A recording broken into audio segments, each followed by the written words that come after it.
secepat mungkin. Ini sudah terlalu lama, kondisi psikologis anak kita dan cognitive learning loss anak kita sudah terlalu kritis. Kita harus secepat mungkin membuka dengan protokol kesehatan yang ketat. PTM ini kan digadang-gadang untuk dapat menekan learning loss yang kemudian banyak diperbincangkan pada saat PJJ kemarin. Tapi kan catatannya banyak, batasan-batasannya juga banyak, waktunya singkat juga. Apakah hal ini kemudian bisa mengakomodir learning loss itu tadi? Jumlah siswa yang mengikuti PTM dibatasi hanya 50% dari keseluruhan siswa di sekolah yang terletak di kawasan Panjang Jiwo itu. 1.296 sekolah melaporkan klaster penyebaran COVID-19 selama pembelajaran tatap muka PTM terbatas. Sejumlah klaster penyebaran corona saat pembelajaran tatap muka di sekolah mulai berbunculan di sejumlah daerah.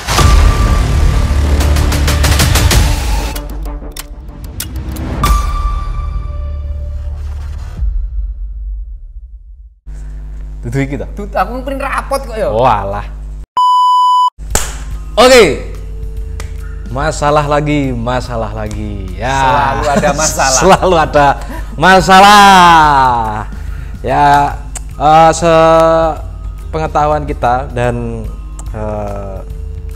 jadi berita yang beredar adalah PTM sudah dibuka kembali ya Kak Sulis. Betul sekali, dan itu per Juli tahun ajaran 2001-2022. Ya, jadi itu keputusan langsung dari Bapak Menteri Pak Nadiem, Mas Nadiem. Ya, kita juga sudah tahu kalau sudah dirapatkan dengan anggota dewan. Jadi Pak Nadiem memang bersikeras untuk ini ya, untuk segera melaksanakan PTM. Betul, karena itu sesuai dengan keputusan Menteri, keputusan bersama ya. Jadi ada 4 menteri di dalamnya itu yang membuat keputusan, intinya PTM itu harus segera dilaksanakan. Jadi banyak segi aspek yang dinilai harus diselenggarakan. Kalau yang dikutip tadi, karena Pak Nadiem itu sudah melihat kondisi anak-anak sekarang juga harus segera dilaksanakan PTM itu tadi ya? Iya, karena satu, takutnya itu ada loss.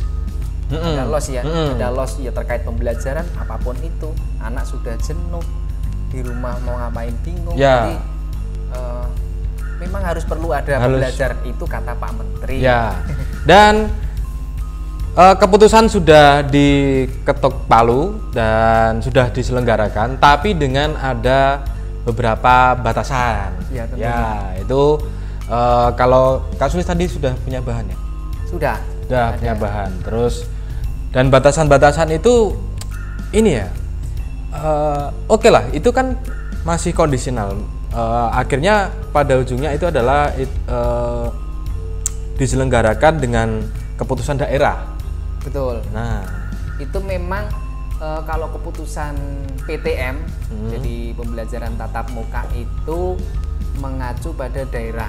Jadi berdasarkan zona ini, zona merah, zona kuning, dan biasanya kalau yang terbaru itu malah level 1, 2, 3, 4. Nah, kalau yang level 1, 2, 3 silahkan boleh menyelenggarakan PTM. Tetapi itu tidak semua, hanya 50%. 50% saja. Level 1 sampai level 3. Itu cuma satu kelas atau satu sekolah ya? Satu sekolah dong. Satu sekolah. Tapi per kelas kan bisa dibagi 50%.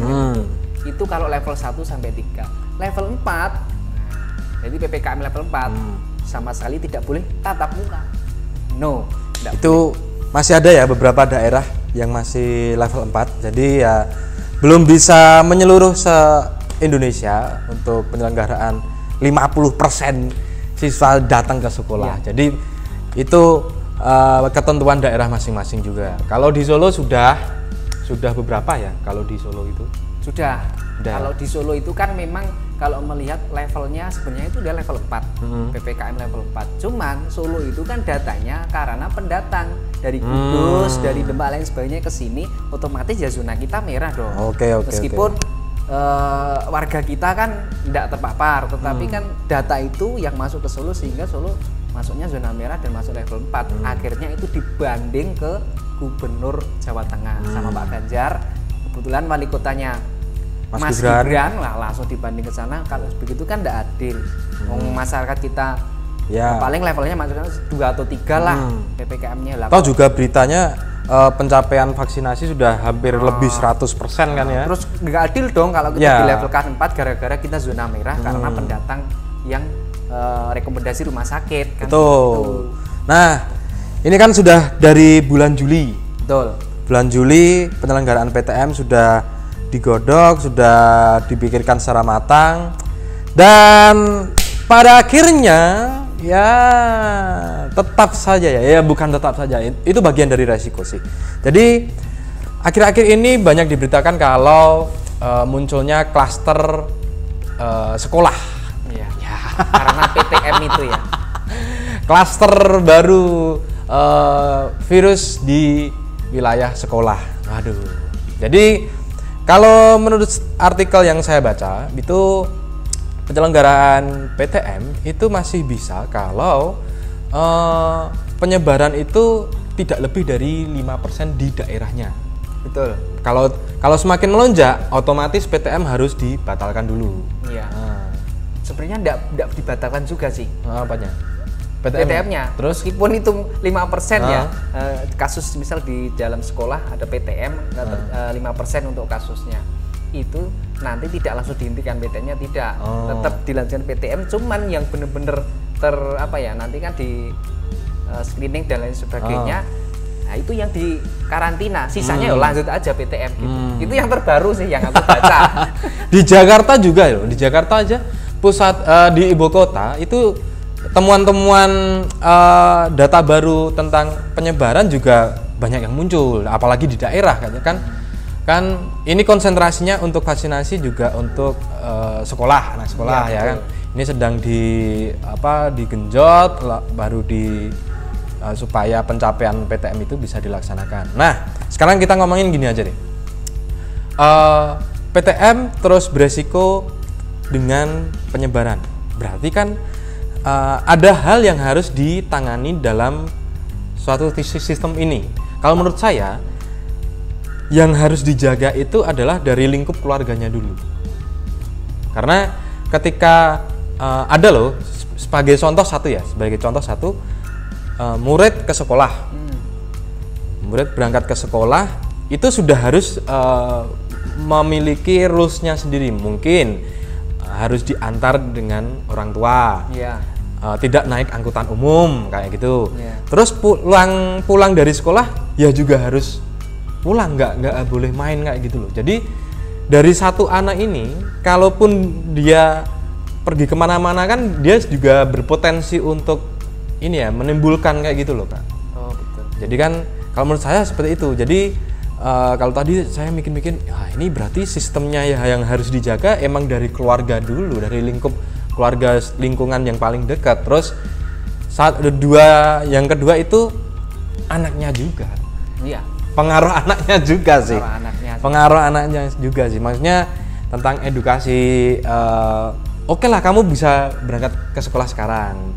Tapi yang penting ke sekolah harus memakai protokol. Kamu pulang ke sekolah ya harus sampai rumah langsung kayak gitu. Jadi kalau di homeschooling, alhamdulillah murid-muridnya tertib, murid-muridnya bisa bekerja sama, bisa konsisten dengan baik. Sesuai protokol. Orang tua juga turut menjaga, kita saling sama tutor juga saling kontak-kontakan terus bagaimana kondisi kesehatan. Kalaupun ada yang sakit, oke lah, nggak apa-apa, izin dulu, nggak masalah. Diizinkan lah. Kalau gitu. dia mau masuk tapi tetap kita batasi, udah kamu pulang aja di rumah dan kamu bisa buka Zoom online lain sebagainya kan gitu.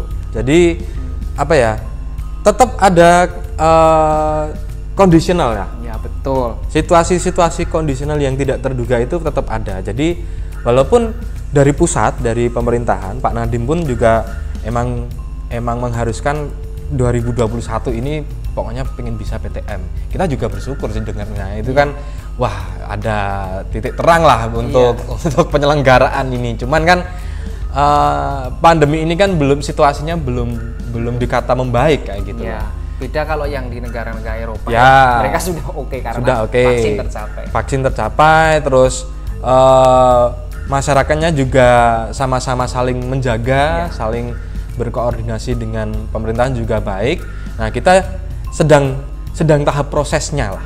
Sedang tahap prosesnya. Tapi jadi, setidaknya yang terbaru ini ya, yang terbaru ini kemarin nggak ya? Kemarin baru aja itu vaksin untuk anak-anak usia 12 tahun ke atas. Itu sudah mulai di Kota Solo, sudah mulai ayo siapa yang ikut vaksin. Dari dinas sudah. Itu dari semua segi ya? Dari semua, formal, non formal semua ikut didaftarkan. Sudah ada, dan kita juga sudah mendata siswa-siswa kita yang kiranya yang pengen vaksin siapa. Dia ingin pembelajaran, intinya kan kamu harus vaksin dulu. Dan sejauh ini kan yang anak-anak kita yang datang ke sekolah mereka sudah vaksin memang. Nah, dan boleh masuk ke sekolah. Terus dari segi tenaga pengajar juga harus semuanya juga sudah divaksin kayak gitu, supaya PTM-nya ini juga aman kayak gitulah ya. Kalau untuk gurunya itu udah awal itu. Udah awal ya? Iya, barengnya sama nakes, habis itu kan kloter keduanya adalah tenaga pendidik. Nah, itu baru termasuk saya. Oh, saya sudah. Nah, itu termasuk masih juga, itu udah semua udah oke. Jadi guru semua vaksin, ini tinggal proses murid yang memang belum vaksin. Dan ini ya, untuk PTM, kenapa sih Pak Menteri atau Mas Menteri itu sangat nggak ada tawar-menawar lagi terkait PTM? Pokoknya kudu dilaksanakan. Karena gini, PTM ini nanti dijadikan sebagai acuan adalah untuk apa ya? Semacam sampel. Semacam sampel ketika PTM ini berjalan sukses dengan bentuk protokol kesehatan dan lain sebagainya, itu nanti akan merambah ke yang lain, sektor yang lain, pariwisata dan ekonomi, lain sebagainya. Ekonomi itu dijalankan. Jadi sekolah itu, ini contoh ya, ini pemikiran orang pemahaman orang kecil ya, orang bawah. Sekolah berjalan, pasti semua akan berjalan. Nah, orang jualan cilok jalan.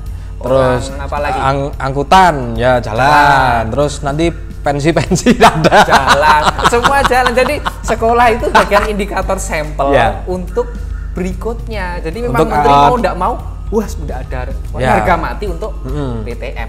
Itu berimbas ke segi-segi lain ya, sektor yang lain. Jadi beritanya sedang hangat ini, munculnya klaster-klaster baru di sektor sekolah. Kita juga berharap semoga keadaannya tidak terlalu meluas, dan semoga vaksinasi untuk murid, untuk siswa itu juga sesuai rencana, targetnya juga tercapai. Itu juga berharap semua wilayah, jadi dari Sabang sampai Merauke itu, saya tuh kemarin sampai lihat berita itu loh Kak. Gimana? Itu vaksinasi di daerah timur itu sampai yang ada di kapal. Jadi masyarakatnya itu ke KRI, jadi milik TNI Angkatan Laut. Terus karena pengumumannya daerahnya terlalu luas, jadi ke tengah laut, vaksinasinya di tengah laut menggunakan kapal. Jadi perjuangan ya, kita memaklumi karena Indonesia itu kan banyak pulau, wilayahnya sangat luas banget. Jadi kalau ngomongin luar negeri kok sudah bisa, ya kita tahu sendiri ya, wilayahnya kita itu gede banget. Jadi munculnya berita-berita itu ya, kita sama-sama mendoakan semoga lekas membaik, semoga keadaannya segera pulih kembali, dan apa yang kita berharap untuk kayak yang dulu lagi ya, kita juga sangat berharap sih. Iya. Kalau masalah klaster baru terkait PTM ya, gara-gara PTM ini muncul klaster baru ini, misal itu ada klarifikasi dari Pak Menteri sebenarnya. Klarifikasinya begini, itu mungkin data keseluruhan. Jadi per bulan Juli, sehingga yang bulan-bulan lalu itu pun juga ikut datanya ke situ, sehingga ada sekitar 7,2 sampai 7,8% itu katanya yang klaster baru terkait PTM. Nah, klarifikasinya itu datanya kurang valid.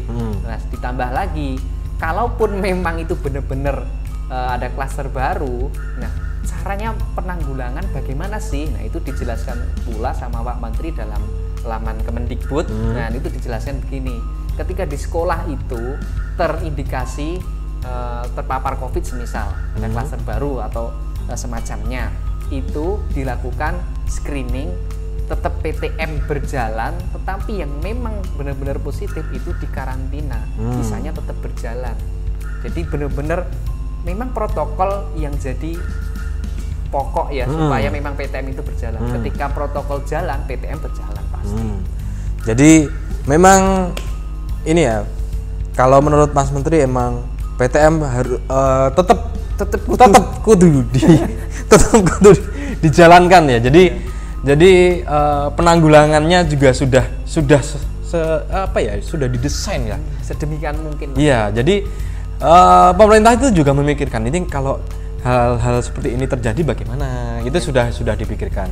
Jadi itu saja ulasan kita tentang beberapa isu yang terjadi di akhir-akhir ini, dan jangan lupa untuk selalu menjaga kesehatan kamu, terus tetap belajar, terus jangan lupa untuk like, komen, dan subscribe channel ini supaya channel ini tetap berkarya terus. Oke, sampai jumpa.